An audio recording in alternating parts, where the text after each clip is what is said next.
Any more for any more? So I will tell you a bit more about myself in a moment, but I'd like to thank everybody for coming, and thank you very much to Annalisa for hosting and inviting me to talk here in this lovely house and a lovely company. I've been talking for a bit of time before we started, so my voice is already quite hoarse. So we'll see how we go on. I've got quite a few video clips. I've got about 200 slides here. I'm not going to get through them all, that much I know. So I'm just going to give you a selection of things, see where we get to. I'll probably talk for about an hour. It's 5 to 7 now, so I'll maybe talk to like 8 or something. Then obviously people will need a break or whatever and stretch the legs, go to the loo and whatnot. And I'll talk about, for example, some of the books that I've done. My website is checktheevidence.com, so you can go and look at that. I'm told that it doesn't look great on a mobile device, but that's because I've got these various plugins and it doesn't always work properly, but hey ho, you can, if you persevere with it, you'll find what you need on there. So if anybody's heard of me, I hope they haven't, but if they have, it's probably in relation to this book, Where Did the Towers Go? Dr Judy Wood, which I'll be mentioning a little bit in tonight's talk. And this was, we had to self-publish this book. There's a whole story behind how this almost wasn't published. I could do a whole presentation on this and on Dr Judy Wood herself, who's a friend of mine. And it's about the destruction of the World Trade Center and how that happened. And as I say, that comes into tonight. And I've got some other books. I've got a couple more in addition to what's shown on the slide there. I've got 2 books about 9/11 you see there, 9/11 Finding the Truth, 9/11 Holding the Truth. I've got a book about anomalies in the solar system, secrets in the solar system, gatekeepers on Earth. I've got a book about the secret space program. I've got a book about UFOs and aliens and crop circles, which I compiled. And essentially where the way the books have been done, I don't want to drone on for too long, but I've done like PowerPoints, like this one, and then in subsequent years developed that PowerPoint into a book. So that's the space program one. I've got a few copies here, but you don't have, I'm not here to sell books.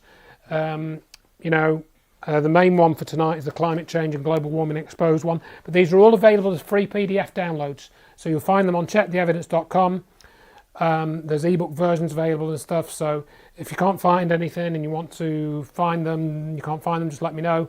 Go onto the website, send me a contact message, and I'll tell you where to find anything.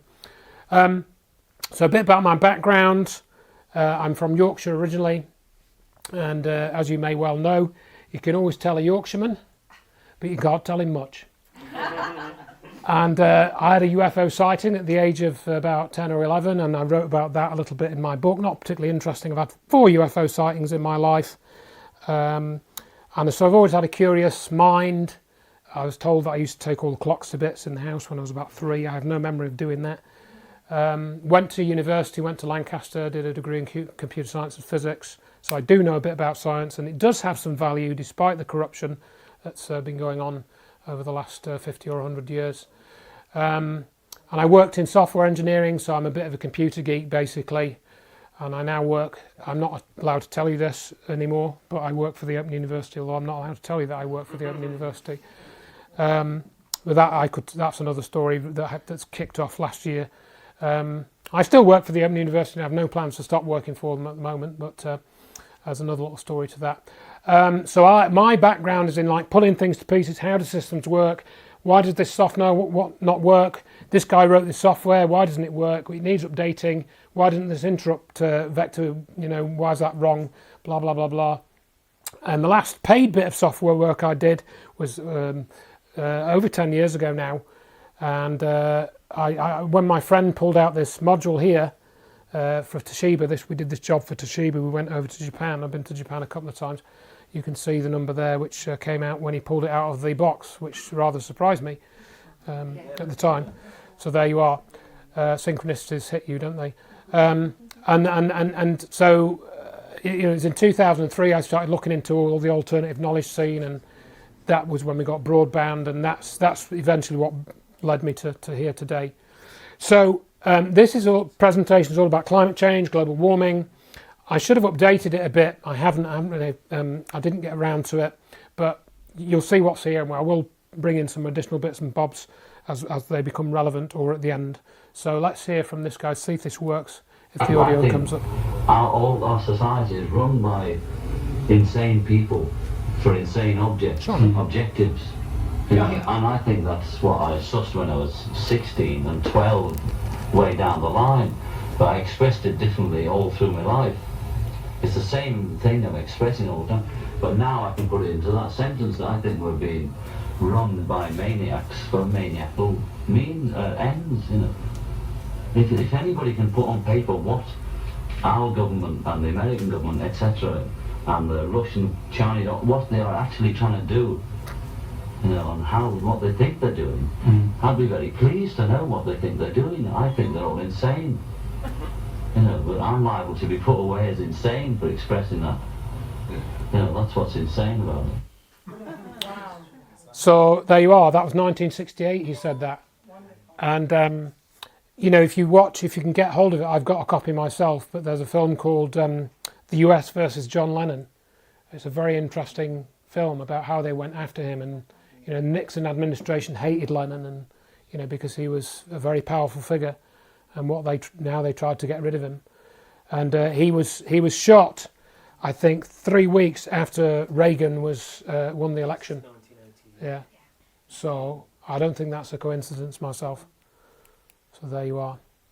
So in this presentation, we probably won't get through all of it, but we're going to look at Agenda 21, as you see there, because that's coming more into the fore now, particularly with everything that's been going on in the last 18 months or so. We're going to look at chemtrails. I'm going to give you some of my conclusions on that, which I studied for a long time. Weather modification research, which is not that much talked about, and there are some enormous things which are missed out when websites talk about weather modification research and technology. We're going to mention about Wilhelm Reich, orgone energy and cloudbusters, because that comes into this. Weather modification in action, psychological operations, disinformation, and a bit on legislation which explicitly mentions weather modification. It has been mentioned in legislation, and weather control that was used on 9/11, which no one will talk about in an appropriate way. You know, just almost no one will talk about that, and yet to me it is the biggest, most important evidence you could want to talk about, particularly with what's going on now and what they're trying to change the COVID agenda into. They're trying to change it into a climate change agenda and merge it all together, as I'm sure you've had some awareness by now. So, you know, a lot of this, I've done, some of the research I've done with the chemtrail stuff, I regard that as original research, but most of the other stuff is just out there. I've just not really discovered any of this particularly. I've just put it all together, perhaps in a different order to what other people have, you know, so I don't really claim much credit for this, other than trying to, you know, distill it and put it into a presentable form, and that I can do in like a couple of hours or whatever. So this whole idea of global warming and climate change, who in the world started it off? Well, and what's it all about? Well, the underlying assumptions behind Agenda 21, which is what's behind all this, you know, sustainability and all of this nonsense and claptrap that they keep, and carbon footprints and all of that. It's all, the idea, of course, is that there are too many consumers, consumption is damaging the environment, human activity is producing greenhouse gases, which we hear incessantly about, carbon dioxide. Steps need to be taken to change habits and stop or reduce environmental damage. We humans need to live a sustainable way, in a sustainable way. That's the thing. Now, again, the basis of some of this is no problem. You know, yeah, we should be responsible. We shouldn't litter the place. We shouldn't pollute the place. You know, we should treat the environment responsibly. But it's not as simple as that. And what they've done is they've confused and melded together this idea of environmental damage and destruction and pollution with this CO2 thing, which is utter nonsense, you know. So the ideas of carbon footprints, carbon credits, etc. have been written into government policies and EU directives now, I think for at least 10 years, probably a bit longer by now. But there is no evidence that anthropogenic CO2 has affected global temperature in any way, right? So you can look at the ClimateGate documents for that. Where the Hadley CRU, the Hadley Climate Research Unit, they had emails leaked in 2009. James Delingpole was very good on this. James Delingpole has now pretty much come out of the mainstream, and he's been interviewing people like Charlie Ward and all these other Q people and stuff, which I think was a bit of a mistake, but I won't go into that now. But yeah, so James Delingpole was very good on this, exposing the Hadley CRU fraud. They were admitting that they'd massaged the data to make it look as if global warming was real, and this hockey stick thing, they regenerated that hockey stick graph with random data, and it produced the same thing, and they all know this, yet they're still pushing it out, So, going back to the 70s... Don't pack your things and investigate real estate prices in the tropics yet. But there's a theory advanced by climatologists that the last 2 years of battering by winter means that an ice age is returning to the Earth, with glaciers down to the Mason-Dixon line and freezing temperatures south of that. Most people don't realize it, but the history of the Earth it is mostly ice-covered, with mere blips of warmth like the one we've been having. The rhythm is 100,000 years of ice cover interrupted by blips of warmth lasting only 10,000 years.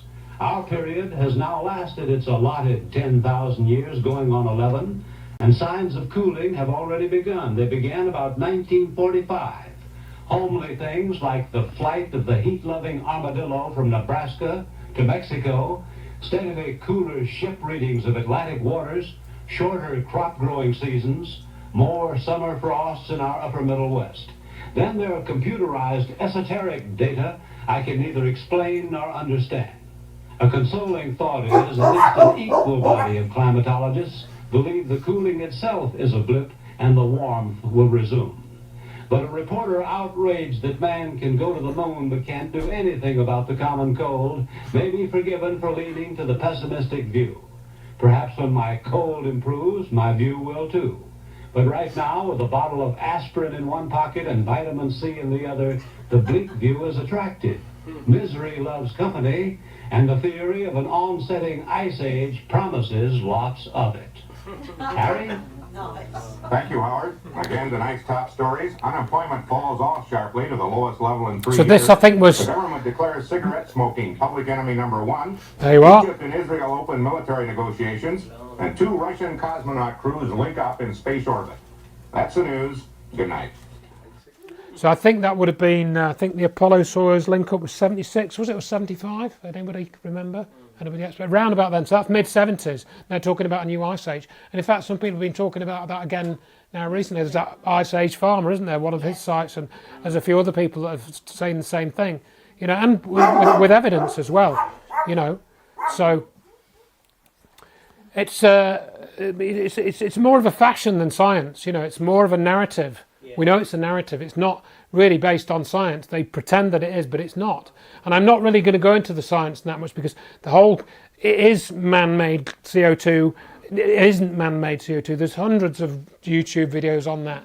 We want to go beyond that and talk about people like this. James Lovelock.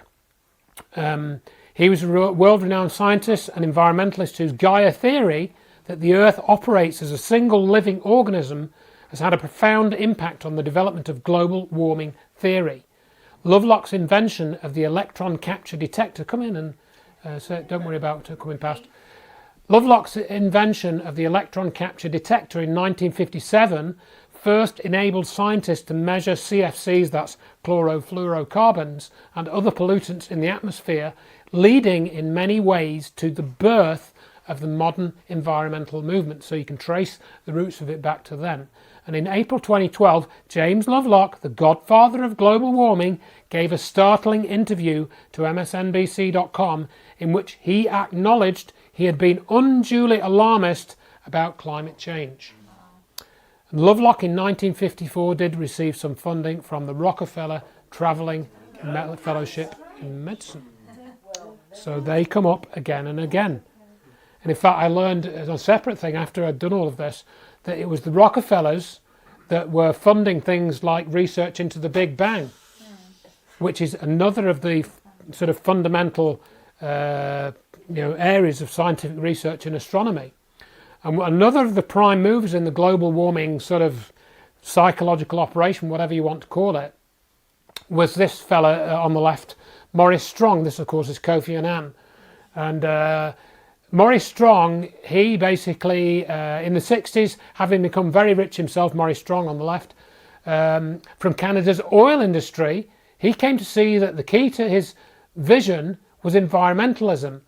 The one course the UN could harness to make itself a truly powerful world government. So it was Strong that was saying if the UN got on board with environmentalism, they could use it to further the aims of a world government, which of course is exactly what's been happening. Now he died, I think, in 2000 or something, Strong. So it was the Club of Rome. They invented this idea that man was the enemy. They did this in a document in 1991. I don't remember if I got the exact quote in this slide here, but I've got it in my book. They basically said, look, we came up with this idea that man is the enemy, man is harming the planet, so we've got to do something about man. And that was a Club of Rome document called, I forget the name of it, it's something like Planning the Future or something, or the future of over the next 20 years or something like that. And what you're seeing now, of course, and you've been seeing this for like the last 10 or 15 years, is the consensus on climate change. You will hear this figure, 97% of scientists agree on climate change, whatever that means. The climate changes, yeah, okay, all right. Agree with who's funding them. So, 97% of climate scientists prefer anthropogenic global warming. That's what, the talk in the media is, right? And that comes from a questionnaire. And this was, again, in the Wall Street Journal, mainstream publications have published this. The 97% figure in the Zimmerman-Doran survey represents the views of only 79 respondents who listed climate science as an area of expertise and said they published more than half of their recent peer-reviewed papers on climate change. 79 scientists of the 3,146 who responded to the survey. It's not a consensus of 97%. It was 79 of those that responded, and they had expertise in climate change. So it was based on a tiny figure, and that figure is still repeated today. It's still repeated as if it's settled science. And so, this is one of the other things. The consensus on this is that yes, man is causing global warming. The consensus is that COVID-19 is caused by a virus. The consensus is that 9/11 was done by Muslim terrorists. The consensus is the word that they want. They need to create the illusion of a consensus, and once they've got that then becomes the official truth of whatever it is. But then you get websites like this, the Consensus Project, for example. I came across this. This was several years. I mean, some of this is like 5 years old. The debate is over. Look, it was all red. Global warming is real, it says. There is an overwhelming and growing scientific consensus that global warming is real. Really? According to them. Fossil fuels are the cause. Solutions are within reach. Yeah, stop using fossil fuels, create electric cars, dig up all the lithium in the world, and damage, why consensus matters, the consensus gap, and then they'll put out figures like this, 97, there's a 97% figure, 3% disagree. It's just all meaningless statistics. And pie charts, it made to look like it means something, And this is just repeated ad nauseum. I don't really need to spend much time on it. Yeah. There's some stuff I'm looking at recently. If you look at some of the articles out in the press, they've had a woman in a red dress, and they have an article, and you ignore the article. You look at the woman in the red dress. Yeah. You look at the red stuff. You don't look at anything else. Yeah, that's right. Yeah, absolutely. And this reminded me because I related 2,313,549 627 Hiroshima atomic bombs of heat since 19 98. Where the hell did they get that figure from? You know, and this was 5 years ago. I don't know if this website even exists anymore. But it's that's science, is it? That's global warming science, is it? You know, who put some money behind this stuff? You know, who designed this site? Who did the coding for the website? You know, and these are just things I sort of picked at random. I'm sure you could find 50 similar ones if you wanted. You know. And I don't know if I've got a video clip of this. Let's see if... Yeah. But more broadly, we've got to move beyond partisan politics on this issue. I want to be clear. Sounds so I'm sincere. willing to work with anybody. Republicans, Democrats, Independents, Libertarians, Greens, anybody to combat this threat on behalf of our kids. I'm open to all sorts of new ideas. Maybe better ideas, to make sure that we deal with climate change in a way that promotes jobs and growth. Jobs, growth, Nobody has a monopoly kids. on what is a very hard problem. But I don't have much patience for anyone who denies that this challenge is real. We don't have time for a meeting of the Flat Earth Society.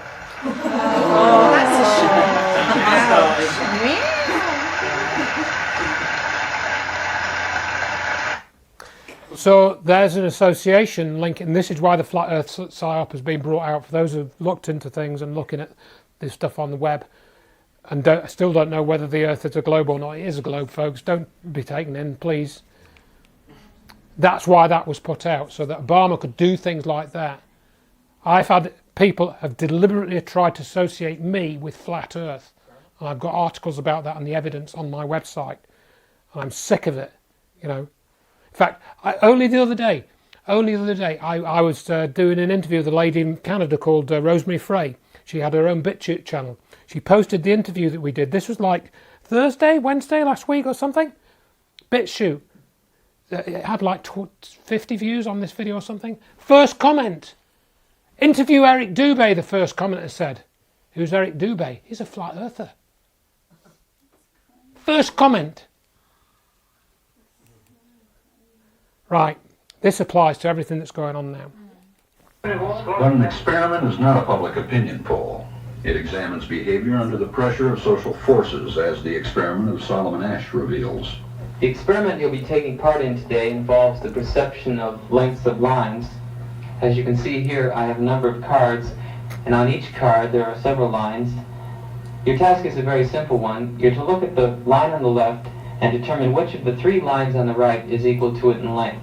All right, we'll proceed in this order. You'll give your answer. Only one of the people in the group is a real subject, the 5th person with the white t-shirt.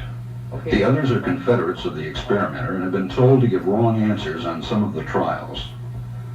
The experiment begins uneventfully as subjects give their judgments. 2, 2, 2, 2, 2, 3, 3, 3, 3, But on the 3rd trial, something happens. 2, 2, 2,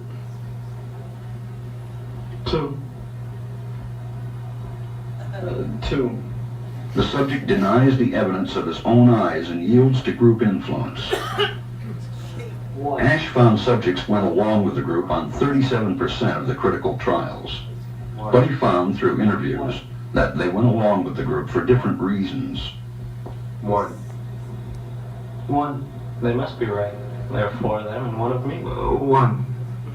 This subject's yielding is based on a distortion of his judgment. He genuinely believes that the group is correct. 1, 1, 1, 2, 1, 2, 2, 2. I know they're wrong, but why should I make waves? 2. In this case, the subject knows he is right, but goes along to avoid the discomfort of disagreeing with the group. Here, the distortion is at the level of his response. 2, 2, 2, 2. In the previous experiment, the naive subject stood alone against the group. In this variation, Asch gave the naive subject a partner, here seated in the 3rd position, who also gives the correct response. 1, 1, 2, 1, 2. With a partner, yielding drops to only 5% of the critical trials compared to 37% without a partner.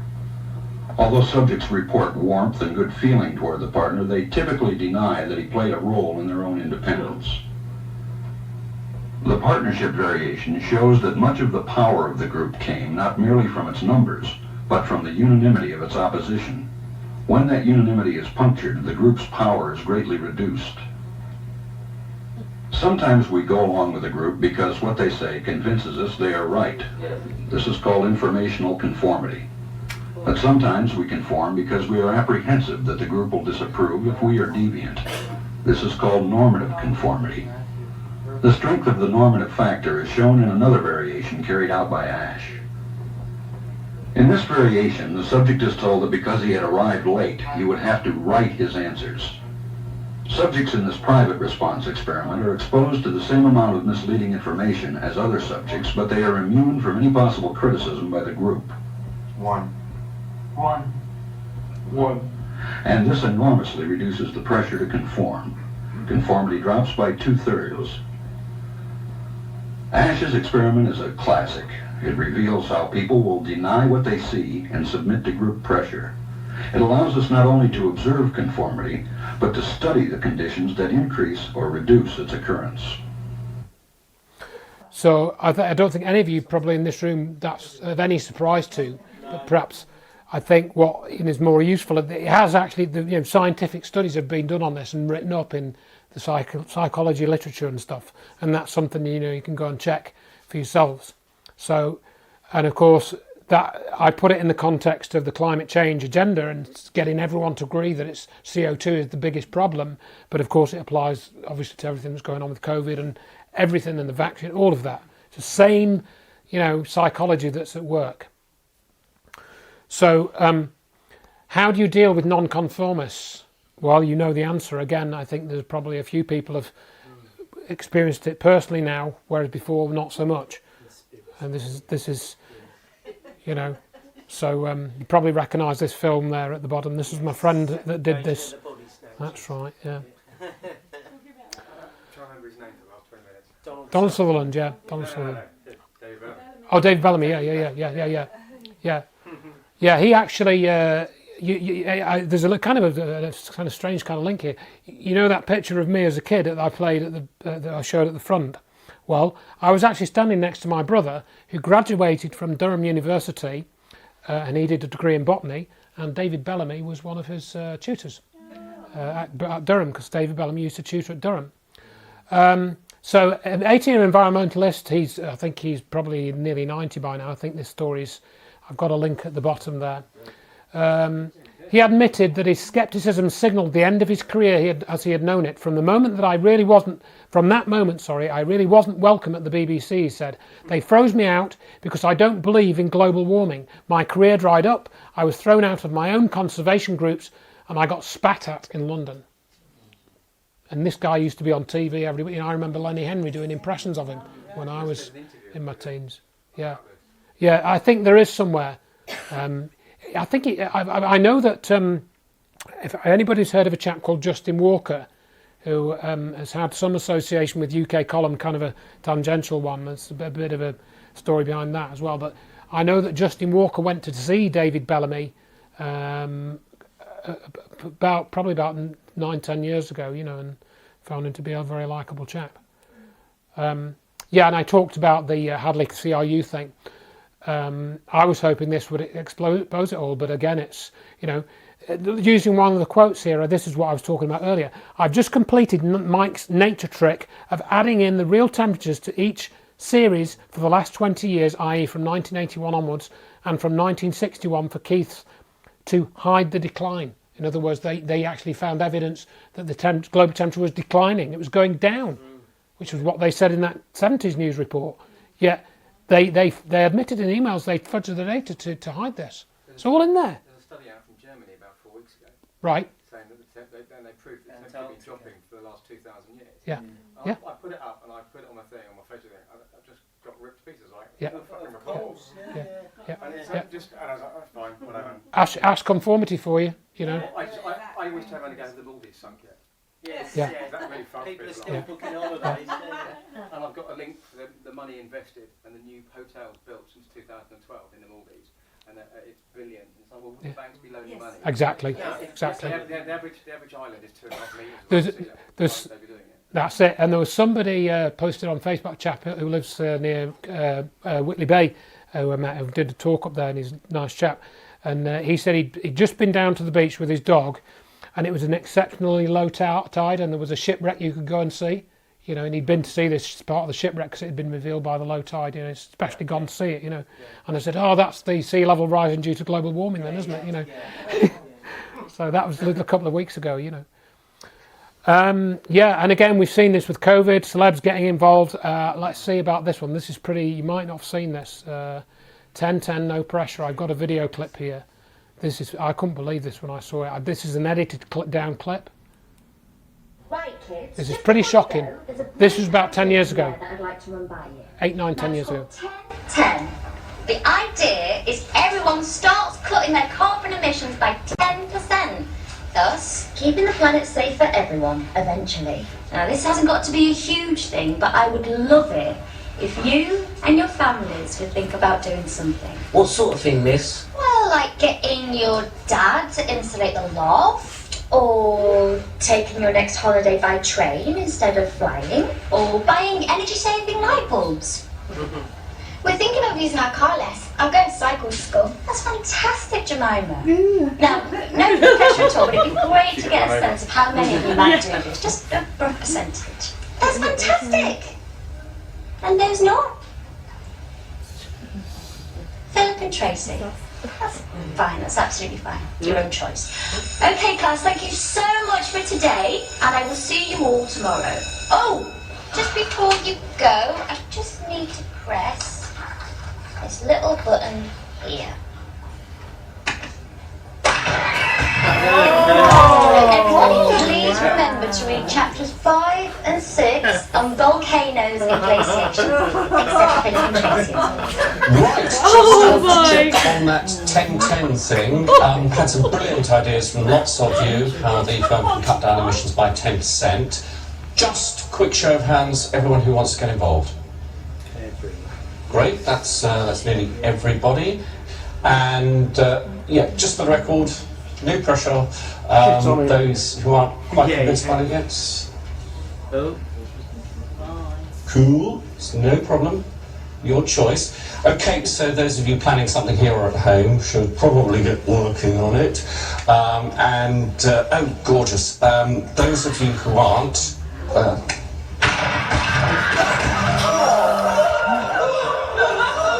excellent. Have a great weekend, everyone. That's actually true. Yeah. Well, hello everyone. It's great to be back here at Spurs. So many happy memories for me. Anyway, tell me something. What is this 10-10 thing the club is doing? Well, it means that we're trying to cut our carbon emissions by 10% this year. And Tottenham Hotspur Football Club was the first to sign up. We've changed the floodlights at White Hart Lane, so no energy. Lots of our fans are coming to matches on buses, trains, bikes and stuff, rather than coming by car. I see. Whatever, I wouldn't do it. It seems like distraction from football to me. That's just fine, David. You don't have to join in, just ignore it. No pressure.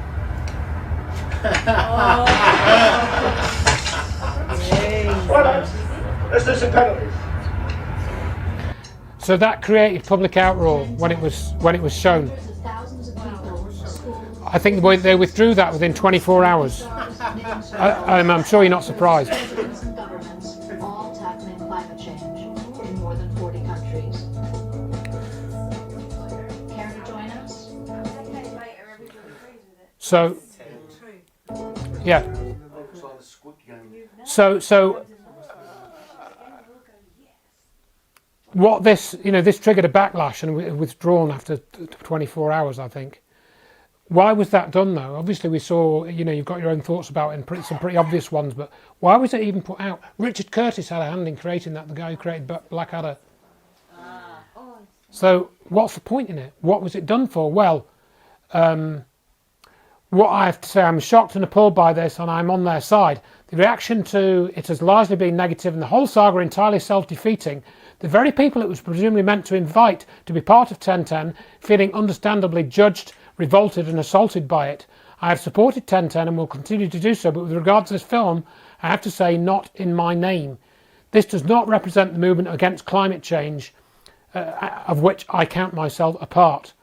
And then basically this guy, this Andrew Revkin guy, he said, Jon Stewart should be punished for his unwillingness to treat serious American politics seriously, and South Park should be banned altogether.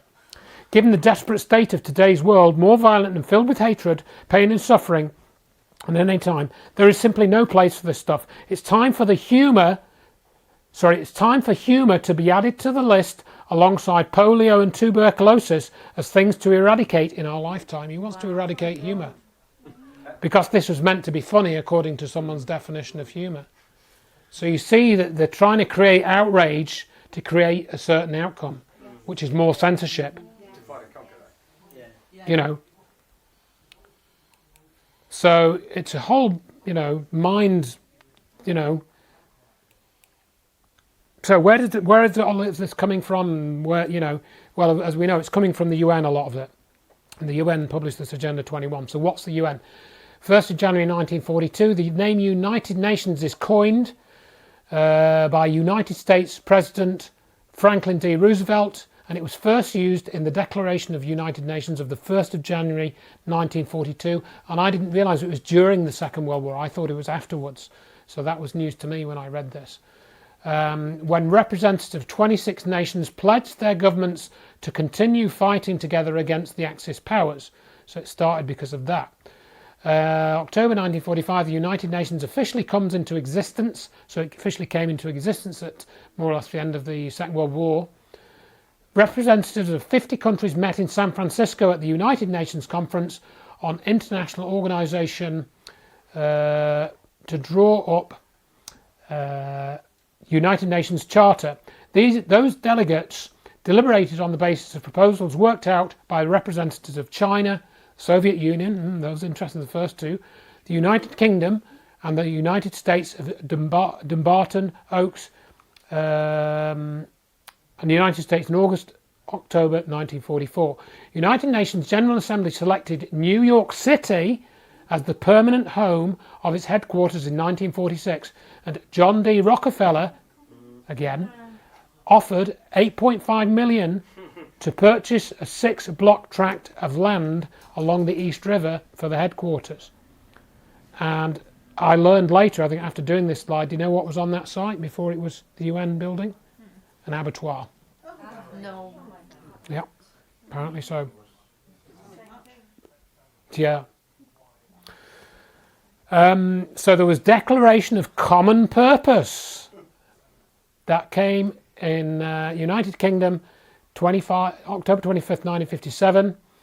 The arrangements which the nations of the free world have made for collective defence and mutual help are based on the recognition that the concept of national self-sufficiency is now out of date. Interesting. 1957. The countries of the free world are interdependent and only in genuine partnership by combining their resources and sharing tasks in many fields can progress and can safety be found. For our part, we have agreed that our two countries will henceforth act in accordance with this principle. We recognise that our collective security efforts must be supported and reinforced by cooperative economic action. The present offers a challenging opportunity for improvement of trading conditions and the expansion of trade throughout the free world. It is encouraging that plans are developing for a European free trade area in association with the European Common Market. We recognise that especially in the less developed countries, there should be a steady and significant increase in the standards of living and economic development. So this is all like setting out the basis for what was to come after that. But again, another thing that's important to know about the UN is this underlying theme of essentially an organisation which is connected to Satanists, the Lucis Trust. So once one assumes that the UN is a benign and secular organisation focused on bringing peace and security to the world. And that's the impression it tries to create, of course. But how many people know of its association with the Lucis Trust? The Lucis Trust is dedicated to the establishment of a new and better way of life for everyone in the world based on the fulfilment of the divine plan for humanity. Its educational activities promote recognition and practice of the spiritual principles and values upon which a stable and interdependent world society may be based. The esoteric philosophy of its founder, Alice Bailey, informs its activities, which are offered freely throughout the world in 8 languages. What about this logo? Well, we can see obviously that it's a triangle, and then we have this cross, this meeting point in the centre. So that doesn't give me a warm glow, certainly. And as you may know, that the Lucis Trust was originally called the Lucifer Trust. They had to rename it because of that. Foster and Alice Bailey, state of New Jersey, in May 1922, to publish the book. She'd written this book, and this was based on the work of Madame Blavatsky. And I think what happened is a lot of the Blavatsky stuff was taken by Alice Bailey, and they kind of mixed it around, changed it, mixed it up a bit, and they came out with this thing and started talking about the arcane school. I mean, it's not something I've read up on a lot, but what you've got to be aware of is that the Lucis Trust supports the UN and promotes the UN's goals. The Lucis Trust have an office next to the UN's office. I think it's across the road. Either it's in, I think either both in New York and in London, or one or the other. I can't remember which it is. So over the years, headquarters offices in New York, London and Geneva have moved locations a number of times. Currently, the New York office is located at the southern end of Wall Street in the financial district. In London, the office is close to Trafalgar Square in one of the city's most architecturally distinctive buildings, Whitehall Court, and after many years in a building close to the United Nations, the Geneva headquarters is now located on Rue Stand in the business district close to the lake. So they are closely connected, the Lucis Trust and the UN. You know, again, you can read up on a lot more on that if you want. Where do they get their funding? Good question. I don't know. Bet we could guess. Yeah, I was going to say maybe Gates or somewhere. So have a listen to this. This was the declaration of the Great Invocation relating to the Lucis Trust and the UN. So one thing that has been brought to my attention is the Great Invocation. Eleanor Roosevelt read the Great Invocation on World Invocation Day in 1952. This isn't a brilliant recording, but you can hear it. She was a pioneering force, apparently, in the passage of the Declaration of Human Rights at the United Nations, and wife of President Franklin D. Roosevelt. Let's see if I can play this. Today is World Invocation Day, a day when millions of people throughout the world are joining together to say the Great Invocation, a prayer which belongs to no group or individual, but to men and women of goodwill everywhere.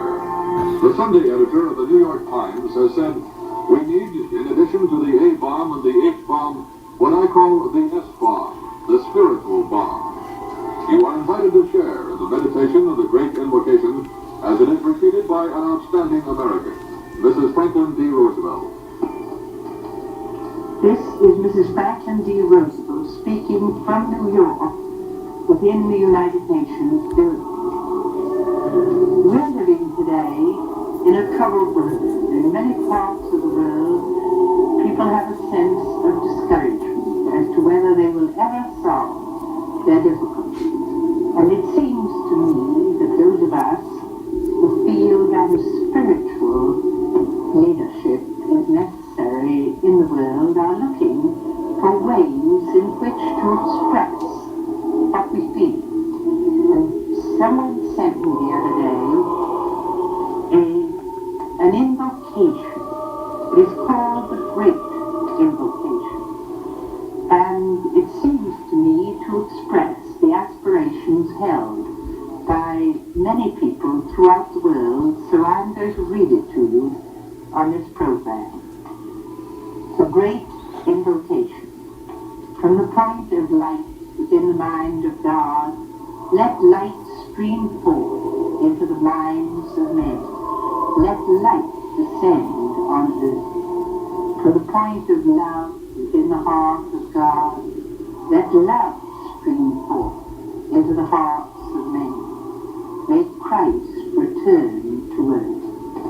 From the center where the will of God is known, let purpose guide the little wills of men, the purpose which the Master knows and serves.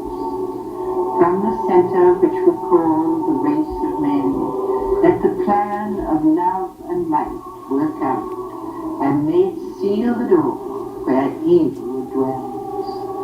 Let light and love and light restore the plan on earth. So what's this all about? She said that somebody sent it to her. We don't know who wrote that. Now it sounds all very benign, you know, and spiritual and all this, that and the rest of it, but who's this master that's referred to? The purpose which the master knows. She says masters know on the slide, but she read the master knows. Who is the master? Is it God? If not, if it's God, they'll say God. So there's some strange little things hidden in that. What's that all about? You know, and it's meant to be a secular organisation. It's not meant to be a religious organisation. It couldn't be, you know, because of all the different religions in the countries that the UN has members from. So I don't really know what that's about. Well, it's interesting that Netflix have just finished filming a biog of Eleanor Roosevelt, and Gillian Anderson Yes. is playing the part. Oh, really? Yeah. I didn't know that. Yeah. So that you all think, so what's all that? What's the connection there? I don't know. So one thing I came across, this was again 2015, so it's a few years ago. This has been promoted as well quite a lot now. In fact, I got a letter from the NHS earlier this year because I got one of these bloody bowel cancer screening kits sent to me. I didn't use it. I wasn't interested in it. And but on the leaflet that came with it, it said NHS committed to the Sustainable Development Goals, right? And that's the symbol, yeah. That's now appearing everywhere, you know. Yeah. And what they were talking about on the Lucis Trust website in 2015, it says, you know, go and look at their website. It's weird. Sustainable Development Goals, the United Nations and the Libra full moon, it said. A significant event in the heavens occurred during the period of the Sustainable Development Summit. And of course, they've got this bloody COP26 coming up, haven't they? I haven't stopped hearing about that. At the UN headquarters in New York. The full moon with the sun in Libra was late in the evening of Sunday, the final day of the summit. And this was not just any full moon, popularly called a supermoon. The moon was especially close to the Earth, so it appeared much larger in the night sky than usual. And there was a full lunar eclipse, producing a red effect on the moon. What the hell's this got to do with sustainable development in the UN? This is on the Lucis Trust website. You know, what are they on about?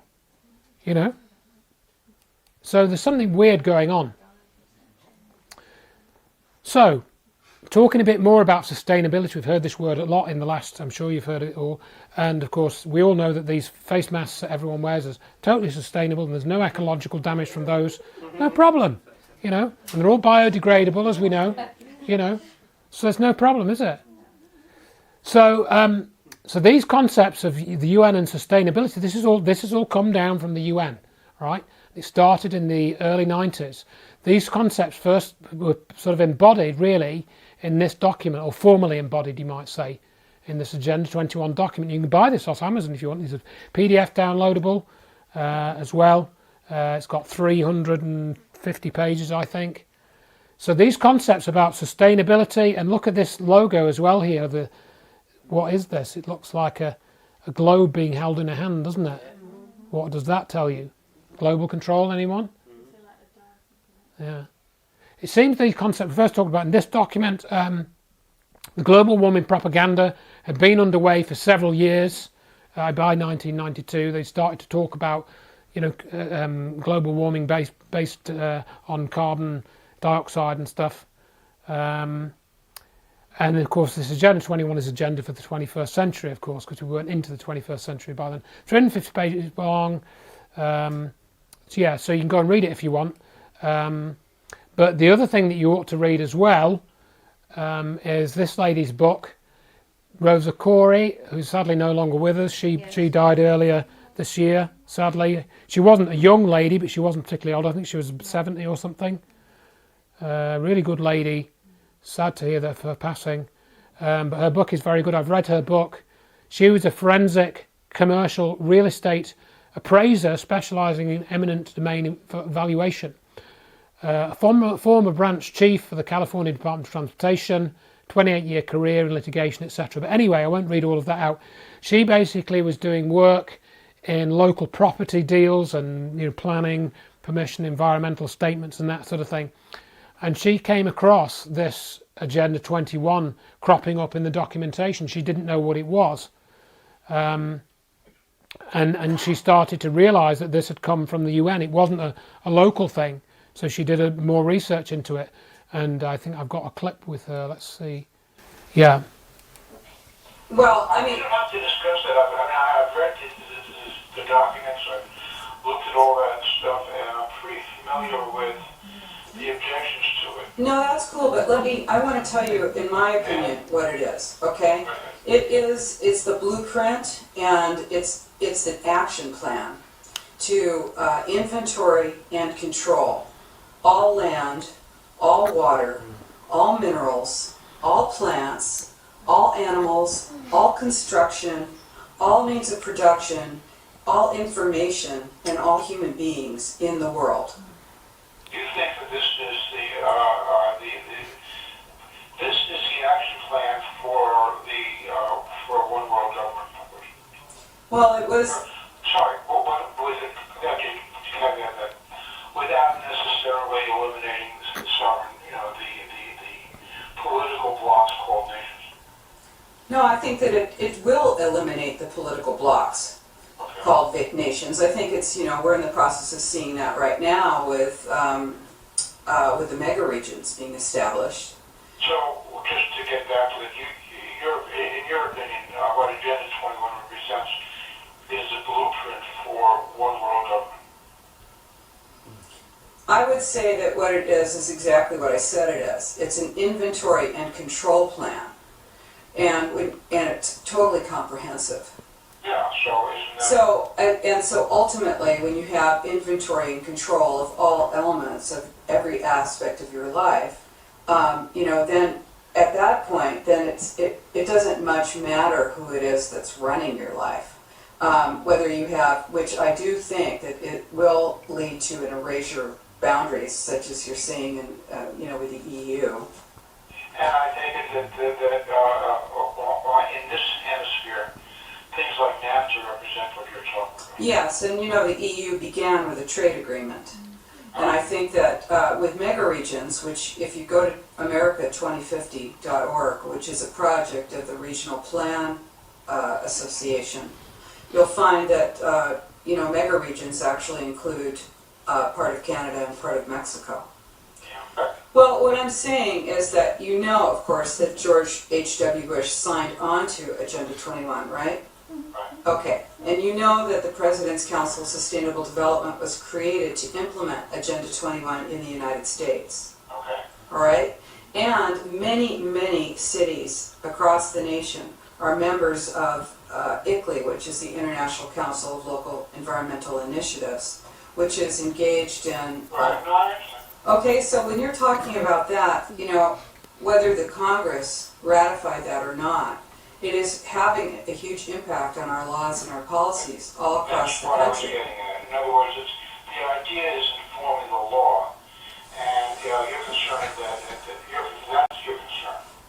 Well, that is among my concerns. I mean, if you look at, for instance, the Marin County General Plan, Marin County, California, and many, many other counties, the Los Angeles County General Plan, there are many others.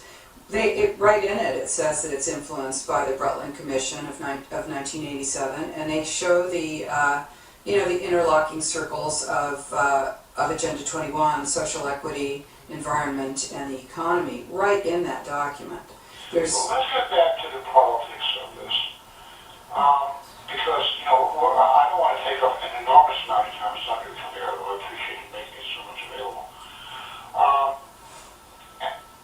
As you know, and where we got started, the Job Society has been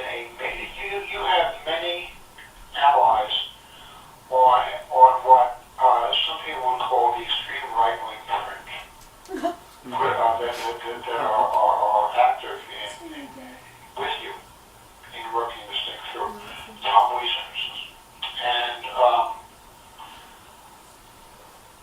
you're not concerned. You're not concerned that they could be that alliance could be used to discredit what you're trying to do. You know, I think. I'm not saying they're involved. Right. You know, I think we're way past that. I'm clearly a liberal Democrat. There's no question about it. I've been a registered Democrat since 1974. I became active through reading Dude, Where's My Country by Michael Moore. Before that, I was very active nationally in pro-choice issues. I'm gay. I was working on gay rights issues. I love it. You're so contrary to everything people would imagine would be the case. I know, but the fact is, I'm a truth seeker, and this is not my religion. You know, I'm open to hearing the truth and to recognizing what is happening to my nation, and I'm looking forward. Some of your allies are saying that this whole thing is being pushed by Zionists. It's too bad that they're saying that. If you get my book, which I'd like you to take a look at. You realize that's going to discredit the whole. Well, I tell them in my book, I say that one of the reasons that people don't know about this is because there are some people who say that it's a Zionist plot, and that's absolutely ridiculous. Israel is a nationalist. It's a country founded on nationalism, and you know. I'm not saying I wouldn't talk. I mean, as a Jew, I wouldn't argue against that at all. So when they let's go back again, as you see, 2012, but Huffington Post is not an alternative news source at all. When they published that interview with her, they didn't publish anything of what she said about Agenda 21 being an inventory and control plan. They didn't publish any of that. You notice how he was trying to steer her into being a Zionist plot. It was associated with extreme right-wing groups. That didn't work. So he then went to the Zionist thing. So they try and misrepresent the facts. You've seen this again and again. And that was the interview. So he just talked about New World Order. She didn't mention that term. And this John Birch Society, which is, they're associated with an anti-Zionist group, I think. I don't know much about the John Birch Society. But there's various people have been allegedly members of that. So that was the interview that came out after he did that. And he didn't mention anything of what she said, So read her book. If you want to learn more about Agenda 21. If you want to learn about Agenda 21, read Rosa Corey's book. It tells you pretty much all you need to know. So in this ICLEI, which was what she mentioned, I can't remember the abbreviation again, but it's Local Governments for Sustainability, you see, is the tagline. And this has filtered down into the UK as well, By 2050, 2/3 of all humans will be living in cities. Well, of course, that is part of what's going on right now. They want to get people living in cities more and more. All these smart cities, which again, I got a slide about that. Local Government for Sustainability is the world's leading network of over 1,000 cities, towns and metropolises committed to building a sustainable future, that word again, by helping our members to make their cities and regions sustainable, low carbon, resilient, eco-mobile, biodiverse, all these buzzwords, resource efficient, productive, healthy and happy, with a green economy and a smart infrastructure. We impact over 20% of the world's urban population. So yeah, smart cities. Melissa and Aaron here for True Stream Media. Hi everybody. And everybody talks about Agenda 21 in terms of the future and in abstract terms. We're doing this report today to show you what it's actually looking like, because it's here and it's now. And they've got test cities that are very high tech, and of course this is all in the name of saving the planet and saving resources. But notice almost everything is based on more electricity to surveil you and keep track of data. And yeah, I get that they want to use green technology to do it, but look how enslaved you're going to be to this system. Alright, so this was in the BBC. This is the City of 2050, and it's talking about how everything is going to be on a smart network. They're going to have fiber optics, but it won't just be fiber to the home. It's going to be a case of fiber to everything. It says all services, education and government, utilities, etc. connected to this network, which will become, quote, the nerve center of the city. And everything is going to be on a sensor network. It says experts predict everything from street furniture to roads to homes we live in will be connected to this network. And it even says that some cities may build NASA-style control centers to make predictions about city life, including where crimes may be committed. So now we're talking about pre-crime. It talks about the human network, how rather than mobile phones, we're all going to have wearable computers, possibly something similar to Google Glass. And basically you look like Data from Star Trek, but stupider. We're even going to get delivery drones that are going to bring us our pizza, so yay for that. Of course, they're not advertising the taser drones. But this is still abstract. This is still what it will look like. Here's what it actually is. This is Masdar City. This is called the World of Tomorrow or the New Future City. A lot of people are saying this is what future cities will look like. This is being built currently right now at a price tag of $22 billion in Abu Dhabi, and it's a completely walled smart city. And there's 2 squares here. They're completely walled. Everything's on the grid. It's literally living inside the box. It looks like living in shipping containers, but actually what it really looks like, and I don't watch a lot of Star Trek, but the references are relevant. Someone pointed out the Borg is a hive collective where every entity that lives in it basically has no ability to dissent, and they just have to go along with this large, all integrated system. It's really creepy looking. It looks like it's physically growing out of the ground into the Borg cube.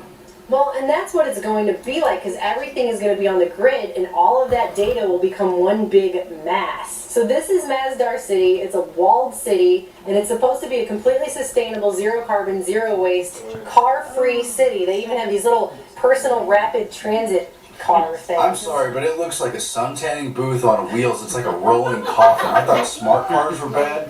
Yeah, these are creepy. There's one of the options they're looking at. And it's supposed to be that everything has renewable sources, it's all green energy, and it sounds really great. But at the same time, you're all going to be completely on the grid, and we'll get more into how that's going to work. This is being backed by World Wildlife Fund, Greenpeace, and even the U.S. government. This is from 2010. It said that the ambitious Masdar City project has secured its arguably highest profile backer to date, as the U.S. government has signed a deal with Abu Dhabi on this city. Well, that's the heart of the deception, is that you have to be on the grid, and it's endorsed by all these green for the earth groups. We could have alternative energy and still have our free plots of land and live off the grid. They want to control everyone because it's really, for them, about controlling human population numbers more than it is about the resources of the earth. Exactly. And here you even have then Secretary of State Hillary Clinton going to the Masdar Institute. She's talking about renewable energy and climate change and sustainable development that takes advantage of human capital. That's pretty creepy. And she goes throughout and has a lot of remarks about how this isn't only in the interest of global progress. I mean, there's a lot about New World Order government basically here through these smart cities and this new renewable technology that everyone's partnering on. And if you think Masdar looks creepy, Sondo International Business District creeps me out even more. This is another smart city or ubiquitous city. This one's coming in at a price tag of $40 billion. And this one is talking about how everything is going to be on the grid and people will even be chipped. And even mentions here that the schools in this city will be funded by the Ministry of Knowledge Economy, which, if that doesn't sound like it's straight out of George Orwell's 1984 dystopic future nightmare, I'm not sure what does. And obviously that applies because Orwell had a system where you watch the propaganda through the television, but the television watches you back, and they're doing that in spades with every device watching you and monitoring you. Orwell couldn't have even foreseen this level of control. Well, and it's also part of the Incheon Free Economic Zone. Now, what I find interesting about free economic zones and free trade is that they sound free because of the rhetoric, but they're really trade blocks. And if you're not a partner to the trade block, you can't afford to do business. If you're a regular producer who doesn't produce in the free zone, not only do you pay more for labor and tariffs and stuff, but you don't have the access to the rapid transit and distribution. Not everyone could be Walmart. Exactly. And so this article on smartdatacollective.com talks a lot about Songdo. And this is the world's first city in a box that's going to be ready by 2015. And it's a consortium of partners including Cisco, 3M, United Technology. Cisco's actually behind the other one, Masdar, as well. And it says that it will be a completely connected city where any device, building, or road will be equipped with wireless sensors or microchips. And it says that smart innovations such as streetlights that automatically adjust the number of people on the street. It doesn't mention IntelliStreets, but surely that's what it will be, which are the streetlights that have cameras and recording equipment inside of them. It says all houses in Songdo will be equipped with sensors known as Demotica, which will be managed via a large TV in your living room. Next to the homes, there will be telepresence screens at all offices, hospitals, schools, and shopping centers. And it goes on to say everything here is going to be tracked, traced, and chipped. Everything. It says traffic will be measured via RFID tags on cars. They will send geolocation data to central monitoring units. It also says that public transportation will be completely wired. All locations will always be known. It says even when citizens throw away their garbage in the disposal, a chip card will be used, so even garbage will collect data. Then it goes on to say everything, the climate, the energy consumption, leisure activities, water consumption, all monitored by data.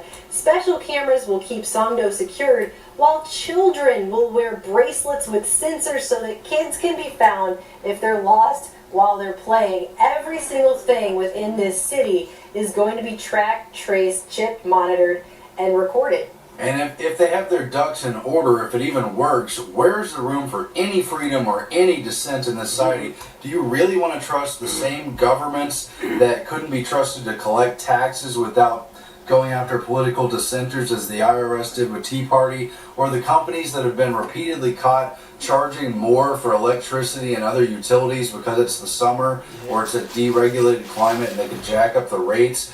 This is a total surveillance state, and where they've tested this in the UK, they've got stuff that not only watches you, but scolds you and barks at you if you're found with antisocial behavior, or if you don't throw away garbage, or if you're a suspected pre-criminal. Yeah, they're already not letting kids climb trees in those communities. You think they're going to be letting anybody do anything out of line here in this new smart grid with pre-crime built in? And so you've got that. You've got these things going into cities as well. This is IBM had built this in Rio de Janeiro. It's an intelligence control operations center, intelligent control collective, whatever this is. And basically you have these people in these white jumpsuits. It looks very much like THX 1138. And they sit in these giant rooms with computer screens everywhere and this huge bank of monitors that's monitoring all aspects of the city in real time. And they just sit and churn out the data. And it says here that the number of things connected to the internet is expected to reach 50 billion by 2020. And that basically it'll be an internet of things that goes one step further by not only integrating machines, people, ERP, CRM, and social networking systems, but also analyzing and using all that data. And I think what's going to end up happening is it's probably not even going to be people in creepy jumpsuits in here. It's probably going to just be completely monitored by computer and completely autonomous. And again, they're not only going to monitor your person, your refrigerator, your toilet, even your toaster, but they're going to fine you if you use too much. They're going to scold you or rebuke you, or they might just cut off your authorization altogether. And that's pointed out actually in this article, The Quantified City, where they're talking about these new smart cities with smart sensors. And it says that, you know, local governments might give us a tax break for taking shorter showers or leaving the refrigerator door open less often. And while that's true, they could be doing that with one hand. The other hand could also be swatting you with fines if they think you're using, you know, too much water, too much electricity, anything. And this article also makes a really good point about smart cities could lead to dumb citizens. And it talks about how there's a real risk for our lives to become more automated, that we will become more like automatons. It says we will follow the guidance of our smartphones without reflecting on how we live our lives and engage in our communities. And basically, you see that already with people following their GPS, which tell these people, these are Japanese tourists that were in Australia, they were on holiday, they took a turn according to their GPS and drove right into the bay. They were too busy listening to a computer to have any common sense about what they were actually doing. So smart cities produce idiocracy. Yeah, I get it. And there's no room for free thought. That's the message of the collective hive Borg of Star Trek. And basically, everything you do will be tracked, traced, chipped, monitored, and watched. whatever kind of privacy you thought you had, whatever kind of freedom we even think we have now, that is out the window on these new Agenda 21 smart cities. It's amazing. Don't buy the rhetoric. Just defund this. Say no. We've got to try to stop it. I'm not for this at all. And I know we've shown you these two examples today, but these are just two examples. These kinds of cities are going up all over the world right now. All right, we'll talk to you guys later. Truth Stream Media. So that was Aaron and Melissa Dykes, obviously a few years old. But that's a summary of a lot of what they've tried to do, and some of those plans have progressed more in Europe, in certain European cities now. You know, of course, the NHS track and trace. You can see how that sort of fits into that very clearly, I would say. So, right, so it's 8:05 now, so I suggest we take a break there.